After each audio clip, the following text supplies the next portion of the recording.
nagsalita, sabi nung wardiya, kung ano sana tawagan mo lang para bababa. Ganoon ang patakaran namin dito, hindi yung porket kapatid mo o pamangkin mo. Diretso na lang. Aakitin mo na lang.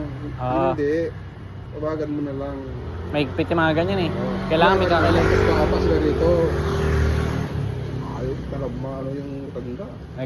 Nagpipamilit. Oo. Maghapon tayong dalawa nandito. Yung guardia, kung ganyan ka, hindi naman kita pwede pagbigyan kasi ako naman ang matatanggol sa trabaho. Yung iba nga dapat may ano ka dyan, may mga card. May card ka sila. May card din? Oo, wala silang card. Wala silang card.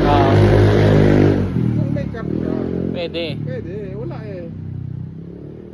May bibigay lang ako kahit na anong sabihin natin. Tsaka yung iba merong anong tawag dito? Yung katulad sa MRT. May ganun, itatap mo yung card mo. Sa escalator. Bago ka mapunta ng elevator.